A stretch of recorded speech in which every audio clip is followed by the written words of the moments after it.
ہوتا ہے۔ حالانکہ وہ مرنے والا جو شخص ہوتا ہے اس کے پاس حضرت ملک الموت آنے والے ہوتے ہیں اور وہ بندہ بڑی بے بسی سے لوگوں کو دیکھ رہا ہوتا ہے۔ بعض مرتبہ اس مرنے والے جو مرنے کے بالکل قریب ہوتا ہے اس شخص کی آنکھوں میں آنسو بھی آ جاتے ہیں اور وہ لوگوں کو بڑی بے بسی کے ساتھ دیکھ رہا ہوتا ہے اور اس کو اپنی پوری ہسٹری بیک کی سب سمجھ میں آ رہی ہوتی ہے کہ ہم نے کیا کیا اور آج ہمارے ساتھ کیا ہو رہا ہے، آج ہم اس دنیا کو چھوڑ کے جانے والے ہیں۔ اور وہ یہ کوشش کرتا ہے، گویا کہ ایسا لگتا ہے کہ وہ آپ سے یہ کہہ رہا ہو، زندہ لوگوں سے جو ٹھیک ٹھاک لوگ ہوں، وہ مرنے والا جو مرنے کے قریب ہوتا ہے یہ کہہ رہا ہو کہ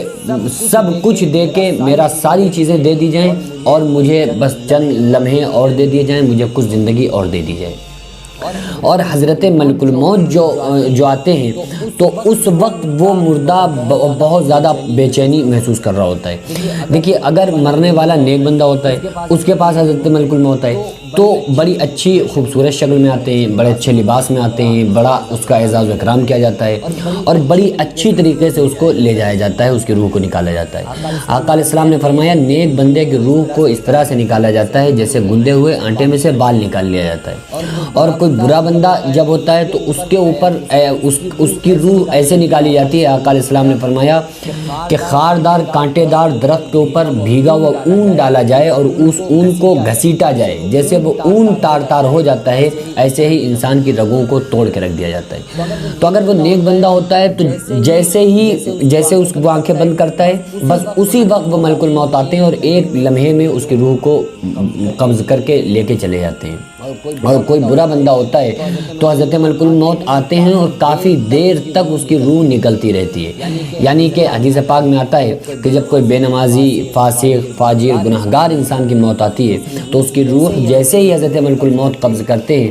تو اعلان کیا جاتا ہے، اعلان ہوتا ہے کہ یہ فاسق ہے، فاجر ہے، گناہگار انسان ہے، تو لہٰذا اس کی روح کو اس کے پیروں میں روک دو اور مزید تکلیف کا سبب بناؤ، تو اسے اور تکلیف ہوتی ہے۔ اور زیادہ گناہگار ہوتا ہے تو اس کے گھٹنوں میں بھی روح کو روکا جاتا ہے، پھر کمر میں بھی روکا جاتا ہے، پیٹ میں بھی روکا جاتا ہے، پھر دل میں، سینے میں روح کو روک دیا جاتا ہے،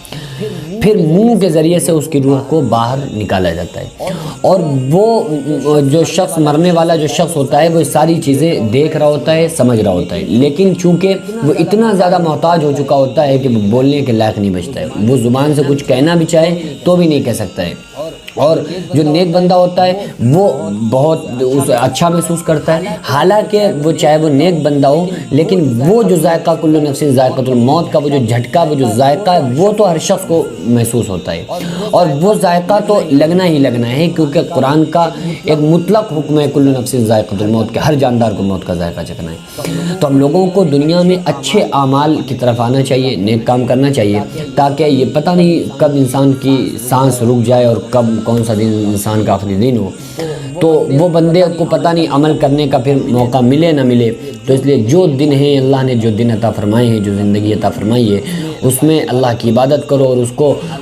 صرف اللہ کی عبادت میں اپنے آپ کو آپ مصروف رکھیں، تاکہ اللہ تبارک و تعالیٰ اس وقت میں جس وقت ہمارا کوئی حامی و مددگار نہیں ہوگا، جس وقت بیٹا چاہ کے بھی باپ کی مدد نہیں کر سکتا ہے، باپ چاہ کے بیٹے کی ہیلپ نہیں کر سکتا ہے، اس وقت پھر اللہ تبارک و تعالیٰ ہم پہ رحم فرمائے اور جو موت کی جو سختی ہے اس سختی سے ہم سب کی حفاظت فرمائے۔ وما علینا الا البلاغ۔ السلام علیکم ورحمۃ اللہ۔